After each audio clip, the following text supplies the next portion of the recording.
Généralement, on se marie et après, on découvre des défauts qui étaient cachés en l'autre. Soit parce que les fiançailles ont été tellement brèves qu'on n'a pas eu le temps de découvrir ces défauts-là, ou alors l'autre nous avait simplement caché ces défauts-là. Et à ce moment-là, il arrive souvent que l'autre qui découvre les défauts de son conjoint ne veuille pas accepter cela, et alors cela devient tout un problème et vient donc troubler la paix, la quiétude dans le foyer. Et donc, ce message-là donc vient donc vous apporter des solutions. 3 bonnes solutions donc pour changer l'autre. Et c'est cela donc que nous allons voir aujourd'hui, et c'est dans la série On ne se marie pas pour divorcer après. Alors, c'est parti.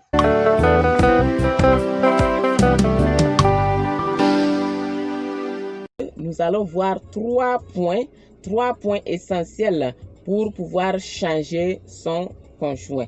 Et alors, pour le premier point, c'est ignorer les défauts de son conjoint. Ignorer les défauts de l'autre. Et ignorer les défauts de l'autre, c'est quoi? C'est simplement ne pas toujours ramener cela sur la table, ne pas toujours rappeler à l'autre ce défaut-là, ne pas toujours en parler, ne pas toujours remettre ça sur la table et à chaque discussion, à chaque fois que vous en parlez, toujours la ramener ou encore le raconter à un tierce, raconter à qui veut l'entendre.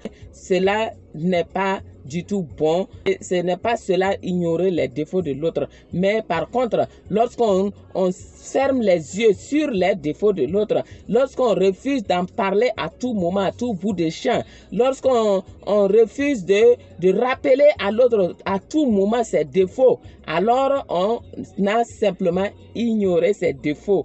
Et cela ne veut pas dire que ça ne nous dérange pas, mais au contraire, non, nous avons simplement fait le choix donc de ne pas en parler, et c'est tout, et c'est tout. Alors, deuxième point, il faut se focaliser sur les qualités de l'autre et rendre continuellement grâce à Dieu pour les qualités qu'il a mis en votre conjoint. Pour ces qualités que vous voyez en votre conjoint, qui sont vraiment un atout pour la stabilité du foyer, qui sont un atout pour le bonheur conjugal, qui sont un atout pour que votre foyer soit un havre de paix. Lorsque vous focalisez sur les qualités de l'autre, c'est une manière de dire merci au Seigneur pour les qualités qu'il a mis en votre conjoint ou votre conjointe. Alors vous dites tous les jours merci au Seigneur pour telle qualité qu'il a mis en votre conjoint. Merci au Seigneur pour cette personne merveilleuse qu'il a placée à vos côtés. Alors, quand vous faites cela, vous ne faites que dire à Dieu merci pour ce peu de qualité que vous trouvez en l'autre. Et à ce moment-là, vous êtes en train de donner donc la latitude à Dieu d'agir dans la vie de votre conjoint. Autrement, il ne va pas agir. Si vous ne savez pas dire merci au Seigneur pour le peu que vous avez, il ne va pas donc vous fournir beaucoup plus. Donc, c'est par des actions de grâce, la Bible le dit, qu'en tout temps, de faire connaître nos besoins à Dieu avec des prières et des supplications et avec des actions de grâce. Et c'est en cela donc que Dieu va pouvoir toucher votre conjoint. Donc, focalisez-vous donc sur ces qualités et dites-le lui et remerciez Dieu continuellement pour cette grâce qu'il vous a faite d'avoir un conjoint qui a telle ou telle qualité. À la personne même, votre conjoint, que ce soit votre épouse ou votre mari, alors vous pouvez également de façon continuelle, lui rappeler vraiment combien vous appréciez telle ou telle qualité en cette personne-là. Montrez vraiment à l'autre que vous lui êtes reconnaissant donc d'être vraiment ce qu'elle est. et c'est vraiment merveilleux. Lorsque vous faites cela, donc, vous mettez la joie dans le cœur de l'autre et vous dites à Dieu également que vous n'êtes pas vraiment une personne ingrate, mais au contraire, vous lui êtes vraiment très reconnaissant et vous savez très bien que Dieu aime, Dieu apprécie les actions de grâce. Lorsque vous rendez continuellement grâce à Dieu pour ce que vous avez, alors il ne fera que vous en ajouter. Et donc, c'était le deuxième point. Et pour ce qui concerne le troisième point, il faut maintenant faire recours au Saint-Esprit. Vous savez, nous avons vu que le glorieux Saint-Esprit est le coach conjugal par excellence. Alors, et pourquoi nous disons cela? Parce que c'est lui qui est l'Esprit du Dieu vivant, le Dieu créateur. C'est lui c'est l'Esprit du Dieu créateur, celui qui nous a créés pour notre conjoint ou notre conjointe. Alors, il sait ce qu'il a mis à notre conjoint ou notre conjointe. Il sait ce qu'il a mis à notre âme sœur. Et c'est lui seul qui peut également donc changer, transformer donc cette personne-là.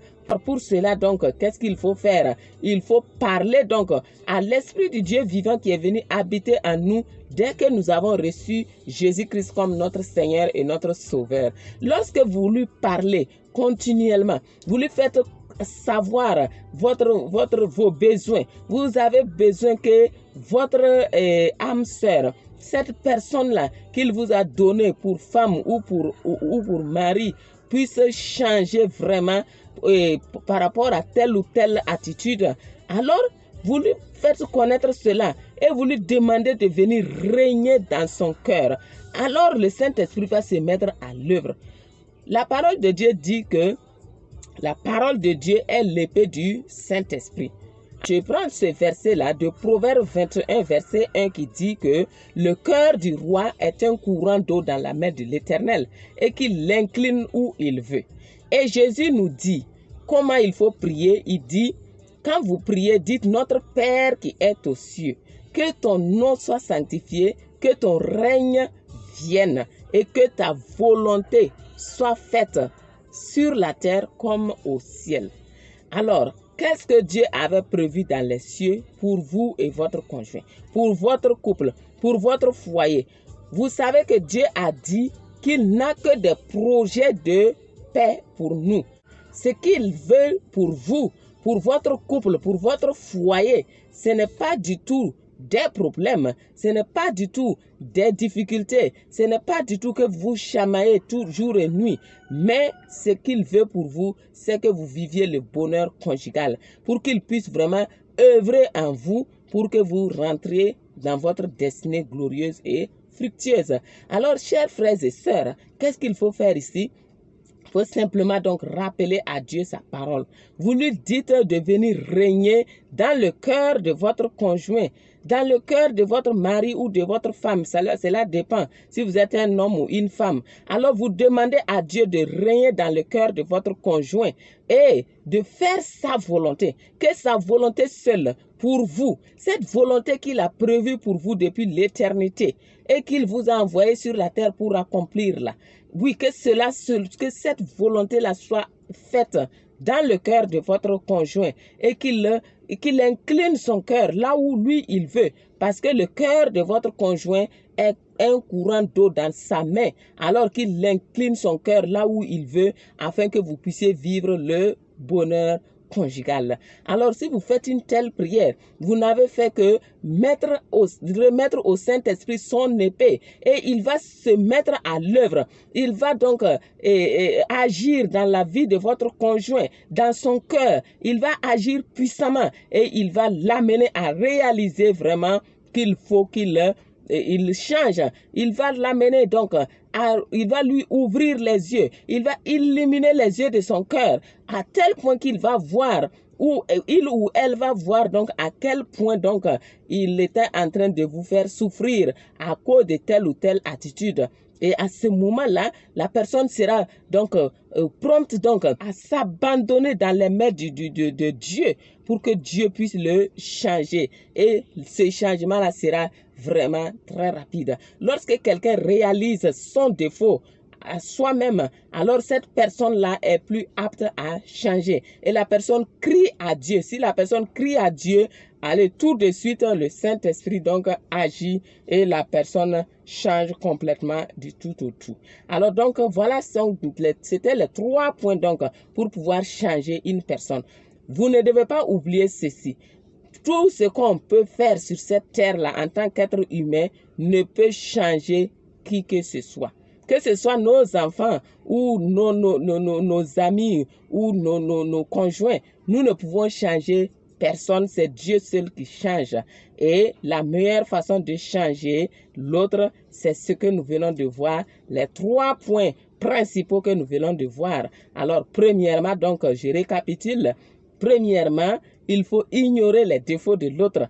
Deuxièmement, il faut se focaliser sur les qualités de l'autre, en parler continuellement et rendre grâce à Dieu pour ces qualités-là. Et en troisième position, demander au Saint-Esprit de venir régner dans le cœur de votre conjoint et de manifester la volonté de Dieu dans son cœur, d'incliner son cœur là où Dieu veut pour que votre foyer soit un havre de paix. Voilà donc, c'était les 3 points pour changer votre conjoint. Alors, si ce message vous a plu, n'hésitez pas à m'envoyer vos commentaires. Et je vous dis donc à très bientôt pour que nous soyons vraiment archi-dynamiques par Christ et pour Christ. Et n'oubliez pas, on ne se marie pas pour divorcer après.